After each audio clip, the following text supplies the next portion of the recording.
Shalom Bapak Ibu Saudara yang kasih dalam Tuhan. Ada sukacita pada pagi hari ini? Saya percaya kita semuanya diberi sukacita oleh Tuhan kita. Sebab Tuhan Allah yang baik. Amin. Haleluya. Mari kita bersama-sama siapkan kehidupan kita. Kita siapkan hati kita, pikiran kita. Untuk kita boleh datang ke hadirat Tuhan. Mari kita menundukkan kepala kita. Kita datang kepada Tuhan. Terima kasih Bapa, terima kasih Yesus. Kami sungguh mengucap syukur Tuhan. Jikalau kami boleh ada sampai saat pagi hari ini Tuhan. Ini semuanya karena kasih-Mu Tuhan. Ini semua karena anugerah-Mu yang begitu besar dalam kehidupan kami Yesus. Sebab kami bukan apa-apa tanpa Engkau Tuhan. Sebab itu Tuhan Yesus, berkaryalah atas kehidupan kami Tuhan. Tuntun kehidupan kami Yesus. Sebentar lagi Tuhan kami akan memuji, kami akan memuliakan nama Engkau Tuhan. Kiranya Engkau bertahta atas pujian penyembahan kami Yesus. Kami mohon perkenanan yang daripada Engkau Tuhan. Layakkan kami masuk ke dalam hadirat-Mu yang kudus. Terima kasih Bapa, terima kasih Yesus. Kami serahkan Tuhan, ibadah kami mulai awal, pertengahan, hingga pada akhirnya. Hanya di dalam satu nama Tuhan kami Yesus Kristus. Haleluya. Amin. Terima kasih Tuhan, terima kasih Yesus. Mari kita bersama-sama tundukkan hati kita di hadapan Tuhan. Kita bersama-sama mengangkat pujian kita.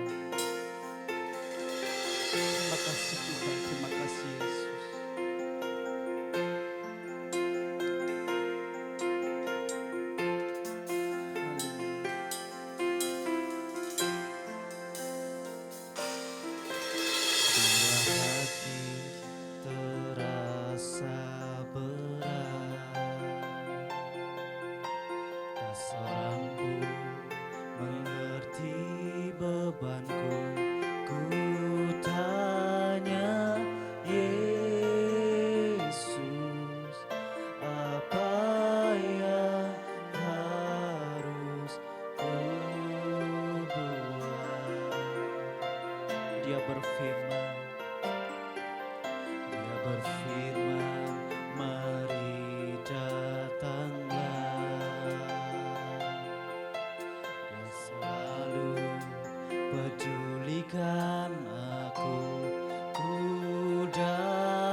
Pujikan lagu ini dengan sungguh-sungguh.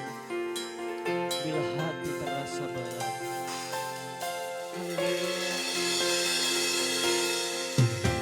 Bila hati terasa berat,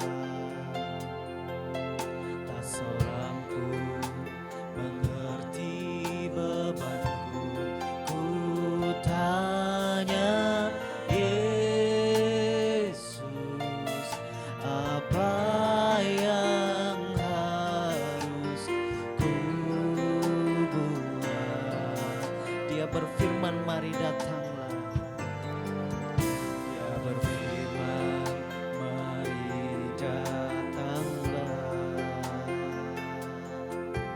Dia selalu peduli pulihkan aku, ku datang Yesus, Dia pikul segala bebanku, sujud di altarnya,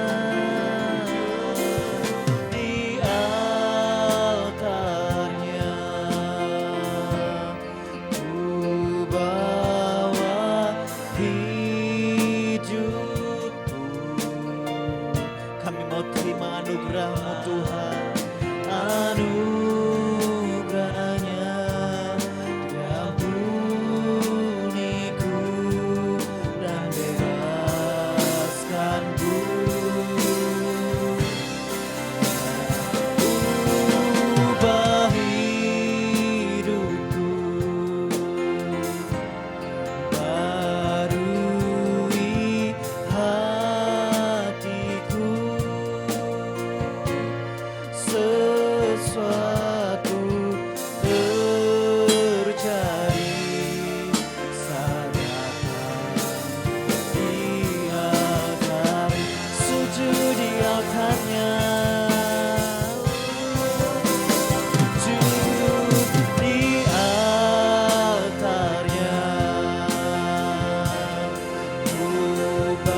kasih Tuhan. Terima kasih Yesus. Kami rasakan kebaikan-Mu dalam kehidupan kami Tuhan. Terima kasih Tuhan, terima kasih Yesus. Terima kasih Roh Kudus. Haleluya. Yesus, Yesus, nama-Mu besar. Haleluya. Lebih lagi Tuhan, lebih lagi Tuhan, kami mau datang ke hadirat. Yesus, Yesus, Yesus. Haleluya. Haleluya, puaskan setiap hati kami yang rindu, yang haus akan Engkau Tuhan. Oh, haleluya. Terima kasih Tuhan. Terima kasih Yesus, terima kasih Roh Kudus. Kami sungguh bersyukur memiliki Allah seperti Engkau. Engkau tidak pernah meninggalkan kami Tuhan. Engkau Allah yang setia, Engkau Allah yang ajaib, Engkau layak ditinggikan, layak dimuliakan. Haleluya. Yesus, Yesus. Terima kasih. Terima kasih Yesus. Kami mau sujud di altar-Mu Tuhan. Sujud di altar-Nya. Ku bawa hidupku. Ku terima anugerah-Nya. Diampuniku dan bebaskanku.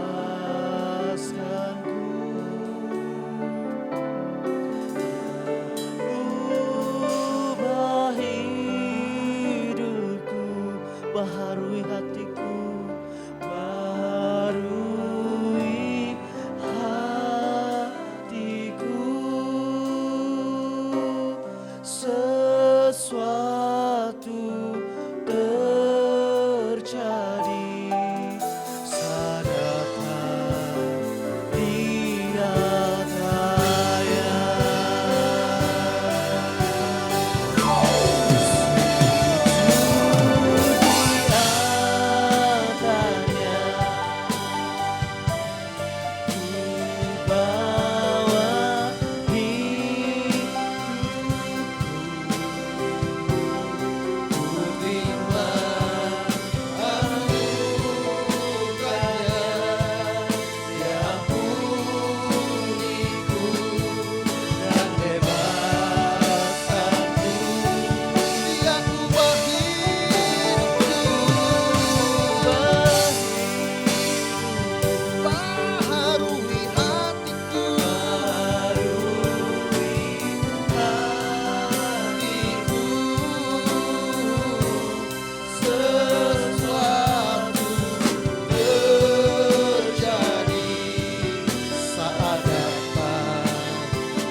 Kami percaya Engkau ada di tengah-tengah kami. Haleluya. Haleluya. Terima kasih Tuhan. Kami bersyukur kepada-Mu Yesus. Haleluya. Haleluya. Dan tiba saatnya ya Tuhan, kami akan mendengarkan kebenaran firman Allah. Kami taklukkan kehidupan kami di bawah kaki Tuhan. Supaya setiap sabda perkataan firman Allah yang akan disampaikan akan menguatkan yang lemah, menghibur yang susah, membangkitkan yang terpuruk, menyembuhkan yang sakit, dan memberikan kemenangan dalam setiap perkara. Berfirmanlah Tuhan, berfirmanlah, sebab kami siap untuk mendengar. Dan biar Roh Kudus akan mengambil alih segala sesuatu, sehingga apapun yang akan disampaikan adalah berasal dari hati Tuhan yang paling dalam. Kami menyambut kebenaran firman Tuhan di dalam nama Tuhan kami Yesus Kristus. Dan semua siap mendengarkan firman Allah, bersama-sama kita mengatakan amin. Puji Tuhan. Selamat pagi, shalom. Saya percaya dimanapun kita berada, kita masih dalam pemeliharaan Tuhan, amin. Puji Tuhan. Baik, saya tahu kita punya banyak pergumulan.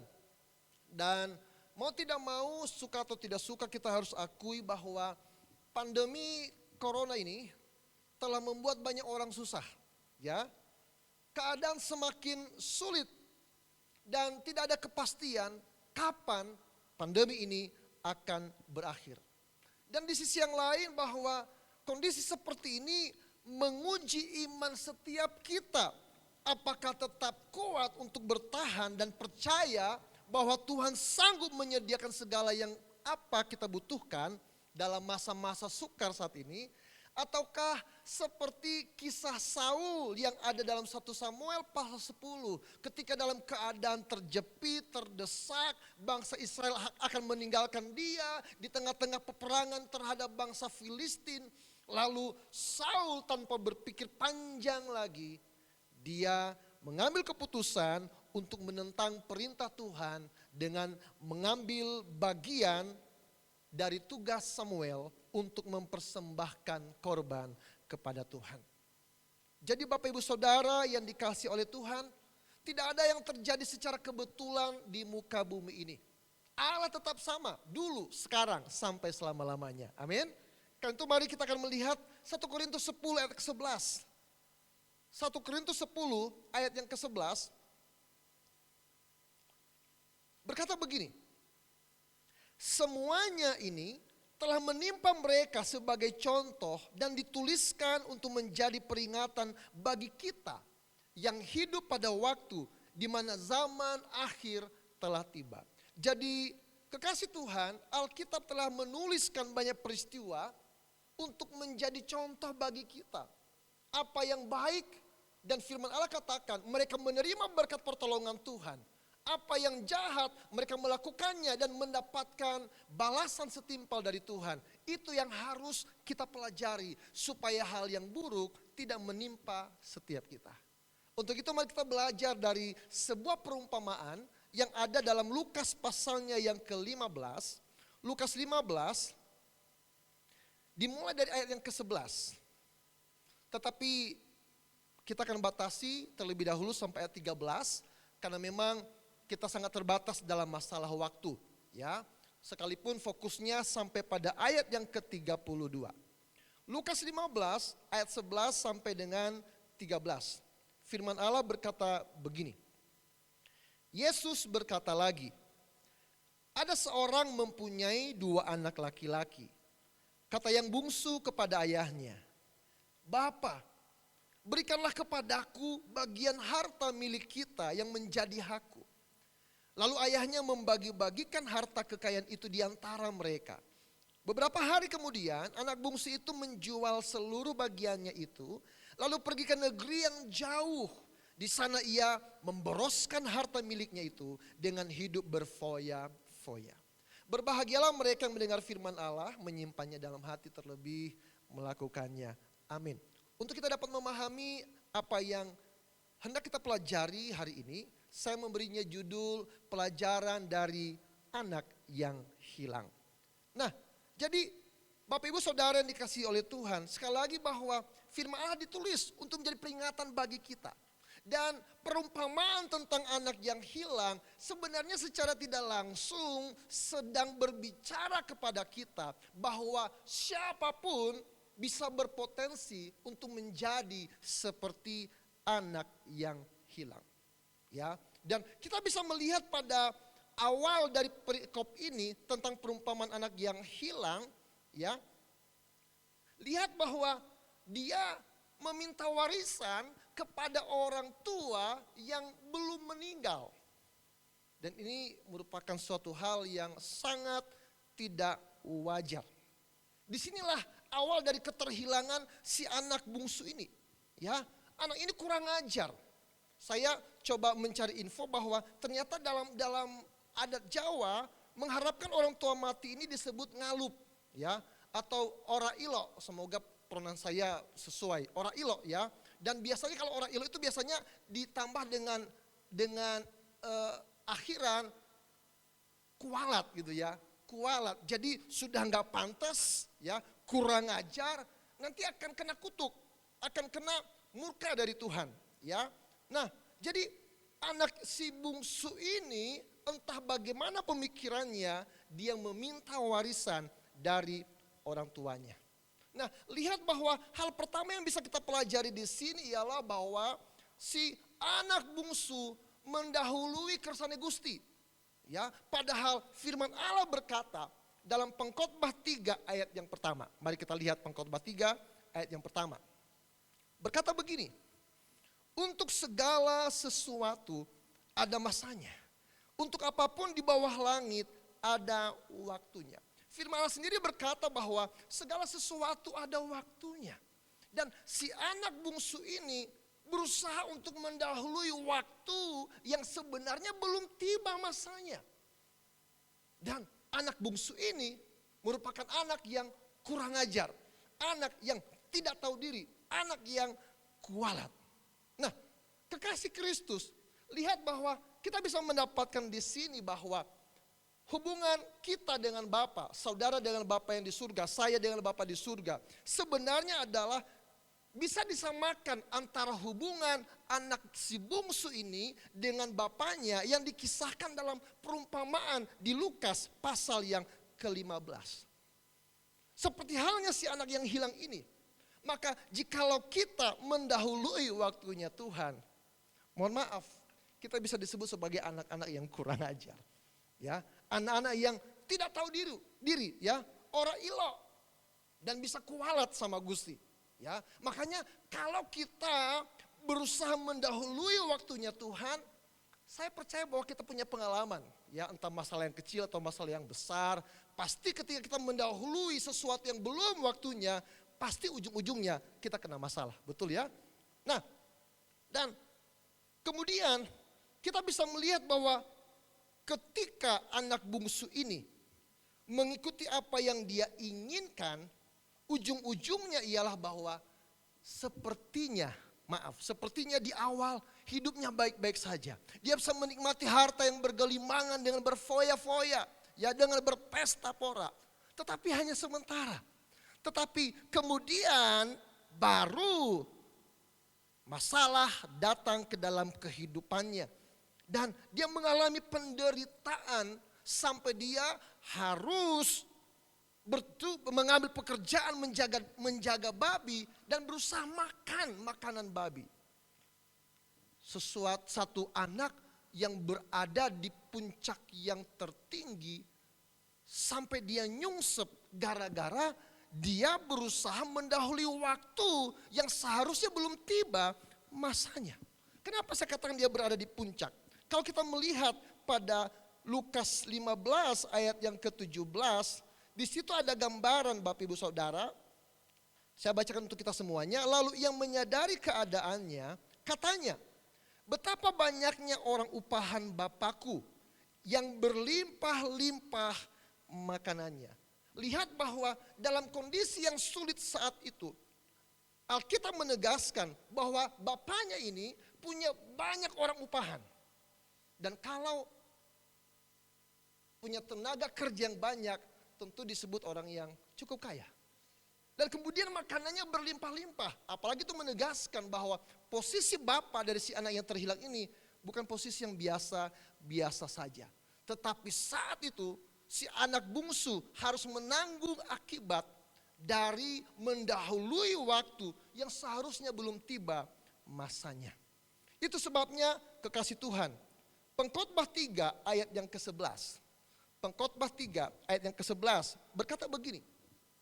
Ia membuat segala sesuatu indah pada waktunya. Bahkan ia memberikan kekekalan dalam hati mereka.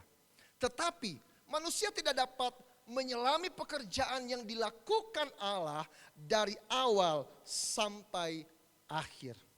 Bapak Ibu Saudara yang dikasihi oleh Tuhan, ya, Alkitab menegaskan bahwa waktu Tuhan adalah waktu yang terbaik. Amin. Tetapi memang dalam ayat itu juga menegaskan kita nggak bisa menyelami pekerjaan Tuhan dari awal sampai pada akhir. Tetapi kita harus punya iman bahwa rencana Allah itu sempurna. Amin. Rencana Tuhan itu yang terbaik. Sekalipun mungkin beberapa masa, kalau kita kembali mempelajari Pengkhotbah pasal 3 yang seperti sampaikan pada 2 minggu yang lalu, berpasang-pasangan, ada waktu yang baik, ada waktu yang tidak baik. Tetapi itu harus terjadi dalam kehidupan setiap kita. Ya. Makanya belajar dari anak yang hilang. Kita bisa menemukan hal-hal yang belum waktunya, tetapi kita berusaha untuk menjalani masa-masa yang belum datang itu. Contoh, ya, ada berapa banyak anak yang sebenarnya belum dewasa, tetapi memutuskan untuk berpacaran. Alasannya apa? Ya, alasannya saya kan sudah punya rasa sama si dia. Si doi kan anak yang baik, anak yang bertanggung jawab. Ya, saya mau katakan bahwa hal-hal seperti begitu belum menjadi syarat untuk seorang anak bisa berpacaran secara dewasa dan bertanggung jawab. Contoh lain seperti anak, ada banyak saya lihat anak dipercayakan motor oleh orang tuanya sekalipun belum usianya.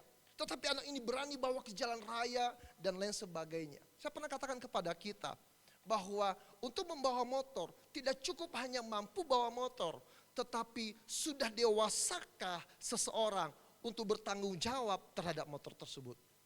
Dan tentu kita tahu bahwa berapa banyak kecelakaan diakibatkan gara-gara kesembronoan orang yang belum bertanggung jawab dalam berkendaraan. Berbicara tentang orang yang pengen menikah, ya, tidak cukup hanya umur saya sudah tinggi, tidak cukup saya sudah siap kok untuk menikah. Tetapi masih ada pertimbangan yang lain seperti apakah sudah bekerja untuk mampu menafkahi seorang istri dan anak yang akan Tuhan berikan berikutnya. Sudahkah disetujui oleh orang tua atau belum? Sudahkah memahami dewasa atau tidak pasangan Anda? Dan apakah betul kita seiman karena firman Allah berkata tidak baik kalau terang berpasangan dengan gelap. Nah, jadi Bapak Ibu Saudara yang dikasihi oleh Tuhan, mari kalau Tuhan izinkan saat ini waktu-waktu yang ada adalah waktu yang sulit. Jangan mendahului waktunya Tuhan. Tunduklah dalam kehendak Tuhan sebab semuanya adalah baik di dalam waktunya Tuhan. Dan kemudian mari kita akan kembali pada Lukas 15 ayatnya yang ke-13. Firman Tuhan berkata begini, beberapa hari kemudian anak bungsu itu menjual seluruh bagiannya itu, lalu pergi ke negeri yang jauh. Di sana ia memboroskan harta miliknya itu dengan hidup berfoya-foya. Nah, hal yang berikut yang ingin saya ajak kita untuk melihat firman Allah, bahwa setiap kita harus berusaha untuk mengerti dan mampu menggunakan potensi yang Tuhan telah berikan kepada kita. Anak bungsu ini menjadi terhilang gara-gara dia sudah salah mendahului waktunya Tuhan, lalu warisannya dipakai untuk foya-foya. Kalau di Jawa sini saya yakin bahwa ada banyak warisan yang tidak boleh dijual. Karena itu punya nilai sejarah yang sangat tinggi. Ya, mungkin beda di tempat yang lain seperti kami ketika orang tua kami membagikan harta warisan, orang tua kami berkata begini, kalian boleh jual aset kalian, tetapi dengan catatan, kalau bisa itu dijual untuk mengumpulkan aset sehingga berdekatan. Karena warisan yang diberikan oleh orang tua itu mencar kemana-mana. Ya. Nah, tapi kekasih Tuhan, Tuhan mau supaya apa yang Tuhan berikan kepada kita, baik itu potensi, baik itu aset, baik itu berkat dan lain sebagainya, Tuhan mau kita pakai dengan baik. Saya mengenal seorang pengusaha yang waktu jaya-jayanya Tuhan izinkan bermasalah dengan istrinya. Tetapi akhirnya mereka berpisah dan memutuskan untuk bercerai. Dan kemudian dengan gampang si pengusaha ini berkata, daripada saya jajan, daripada saya zinah, ya, daripada saya mengganggu perempuan lain, mending saya menikah karena punya uang. Jadi merasa bahwa ketika punya kekayaan bebas melakukan apa saja tanpa memperhatikan apakah itu benar ataukah salah di hadapan Tuhan. Dan saya masih ingat dengan jelas bahwa ada sepasang suami istri yang menjadi public figure menggunakan posisi dan uangnya untuk mempengaruhi sekelompok orang untuk membenci dan memberontak terhadap pemimpinnya. Nah, ini adalah hal-hal yang sangat tidak baik yang Tuhan tidak suka di dalam kehidupan kita. Ini tantangan pada akhir zaman ini. Tetapi yang luar biasa, Bapak Ibu Saudara yang dikasihi oleh Tuhan. Mari kita melihat sebagai bagian penutup Lukas 15. Lukas 15 ayatnya yang ke-20. Maka bangkitlah ia dan pergi kepada bapaknya. Ketika yang masih jauh, ayahnya telah melihatnya, lalu tergeraklah hatinya oleh belas kasihan. Ayahnya itu berlari mendapatkan dia, lalu merangkul dan mencium dia. Apapun kondisi kita hari-hari ini, saya yakin mungkin di antara kita, ada yang sudah mulai menjauh dari Tuhan karena beratnya masalah. Beratnya pergumulan, sudah mulai berpikir yang lain-lain. Tetapi saya mau katakan bahwa Bapa kita di surga dengan tangan terbuka menunggu kita untuk dipeluk, untuk dijamah, untuk dipulihkan dan diangkat sedemikian rupa sebagai anak yang dikasihinya. Yang menarik ialah bahwa ketika 17 berkata, si bungsu ingat kepada rumah ayahnya. Dia menyadari bahwa di luar rumah bapaknya dia mengalami masalah. Ayat terakhir, mari kita melihat. Kita melihat Yohanes 15 ayat yang kelima. Yohanes 15 ayat 5. Demikian bunyi firman Tuhan. Akulah pokok anggur dan kamulah ranting-rantingnya. Barang siapa tinggal di dalam aku dan aku di dalam dia, ia berbuah banyak. Sebab di luar aku, kamu tidak dapat berbuat apa-apa.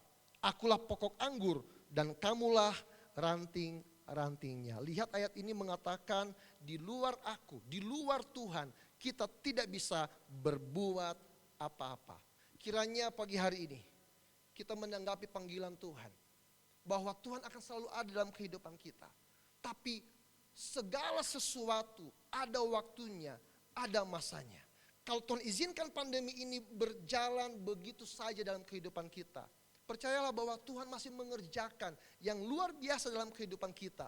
Dan Tuhan pasti menyediakan apapun yang kita perlukan dan kita gumulkan. Kiranya kita semuanya diberkati oleh Tuhan. Mari kita akan mempersiapkan diri untuk masuk dalam sakramen perjamuan kudus. Saya mengundang hambanya untuk tampil ke depan. Kita angkat pujian ini. Pengorbananmu sempurna.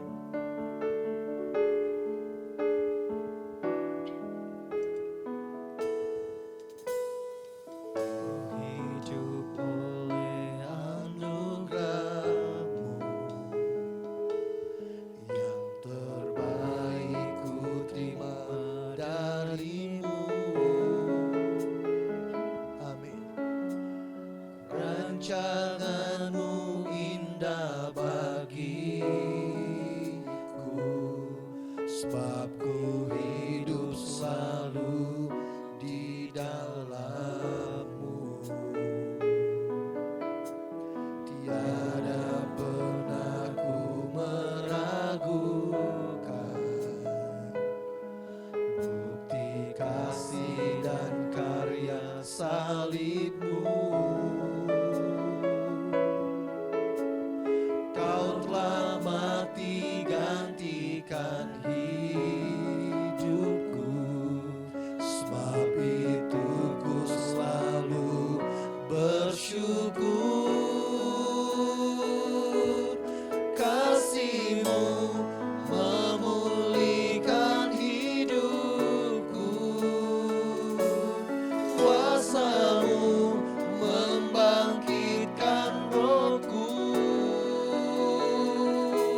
saudara, sebelum kita akan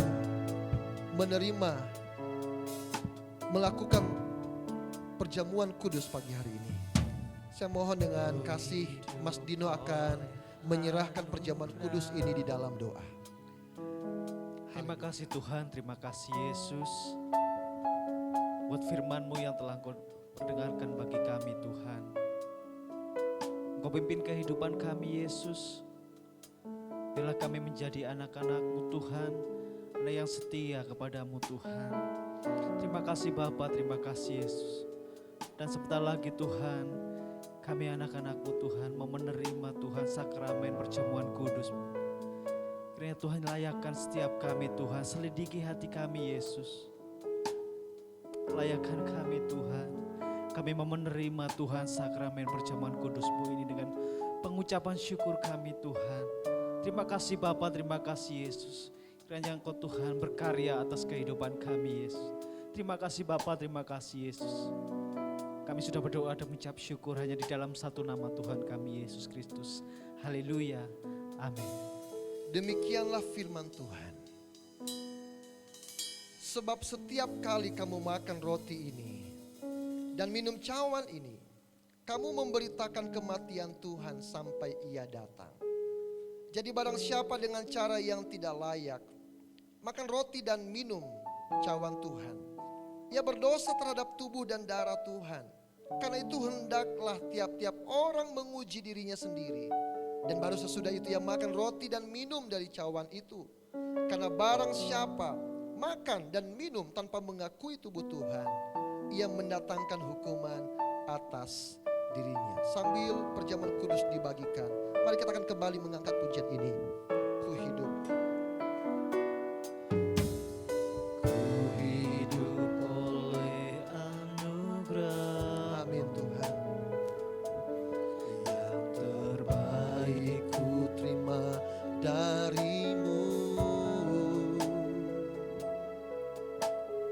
Rancangan-Mu indah bagiku, sebab ku hidup selalu di dalam-Mu. Tiada pernah ku meragukan bukti kasih dan karya salib-Mu. Telah mati gantikan hidupku, sebab itu ku selalu bersyukur. Kasih-Mu memulihkan hidupku, kuasa-Mu membangkitkan rohku.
Mari kita mengangkat roti di tangan kanan kita.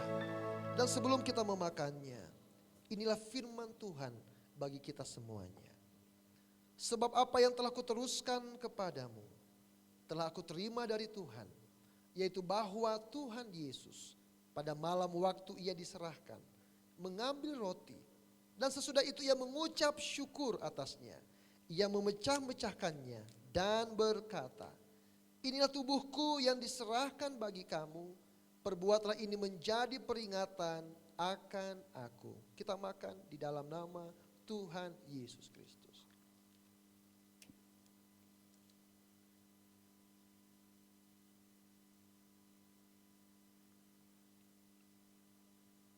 Sambil meletakkan cawan di tangan kanan, sementara tangan kiri kita di depan dada, inilah firman Tuhan kembali bagi kita. Demikian juga yang mengambil cawan sesudah makan, lalu berkata, cawan ini adalah perjanjian baru yang dimeteraikan oleh darahku. Perbuatlah ini setiap kali kamu meminumnya menjadi peringatan akan aku. Kita minum di dalam nama Yesus Kristus.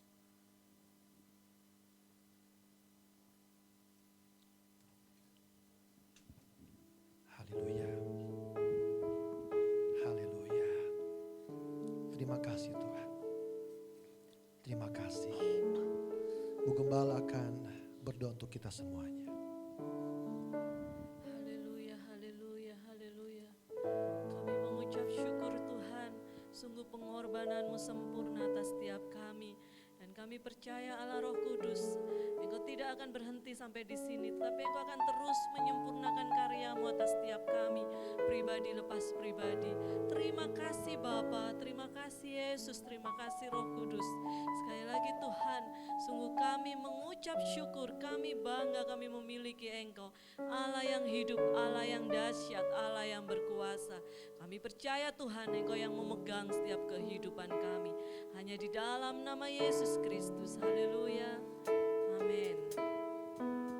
Saya kembalikan kepada pemimpin pujian. Haleluya, saya percaya kita semuanya diberkati oleh kebenaran firman Tuhan. Amin. Haleluya, tiba saatnya kita akan menutup ibadah kita pagi hari ini. Mari kita bersama-sama mengangkat satu pujian, doa Yabes.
Sekali lagi bersama-sama kita katakan,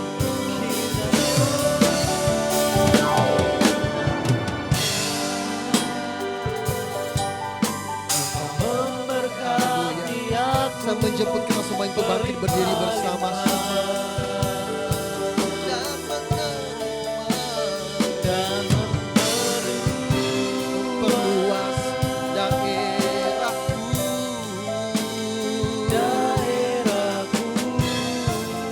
Dengan iman katakan, dan kiranya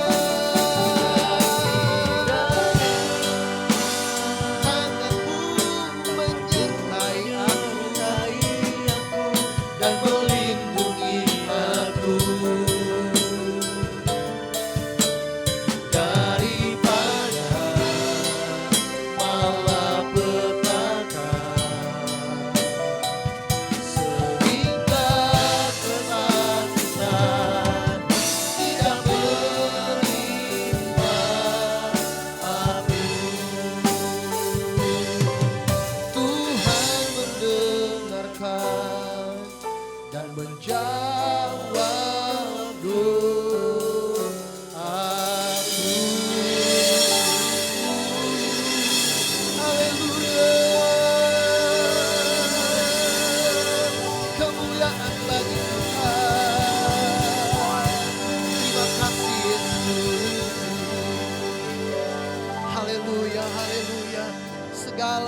pujian, hormat, kemuliaan bagi Tuhan yang bertahta di tempat maha tinggi, tetapi yang berkenan hadir dan bertata di atas pujian penyembahan umatnya hari ini.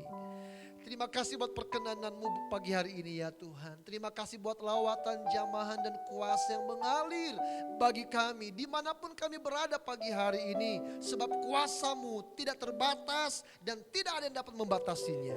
Terima kasih Tuhan, pagi hari ini kami juga tetap bersyafaat bagi bangsa dan negara kami. Tuhan, ampunlah bangsa ini. Tuhan Yesus, curahkan roh pertobatan atas bangsa kami. Pulihkan negeri kami ya Tuhan. Tolonglah bangsa Indonesia. Dan kiranya Engkau memberkati pemimpin-pemimpin kami. Semua aparat-aparat, bahkan tenaga medis yang berada di garis terdepan untuk menjadi penolong kami dalam menghadapi pandemi corona saat ini ya Tuhan. Mereka tidak bisa melakukan apa-apa kalau bukan Tuhan yang memakai dan menolong dan menjadikan mereka sebagai saluran perpanjangan tangan kuasa-Mu. Berkati mereka ya Tuhan, lindungi mereka, jaga mereka dengan kuasa-Mu Tuhan. Teguhkan hati mereka dan kiranya apa yang ada dalam hidup mereka Tuhan memberkati berlimpah-limpah. Kami juga menyerahkan secara khusus Kota Malang ya Tuhan. Engkau berkati kota kami ini supaya terjadi kesembuhan di mana-mana. Pemulihan yang luar biasa. Tidak lagi tempat yang menjadi zona merah. Tetapi lebih daripada itu, kami rindu mendengarkan keselamatan terjadi di setiap tempat di Kota Malang ini. Berdoa bagi anak-anak-Mu ya Tuhan yang menghadapi berbagai pergumulan yang sama.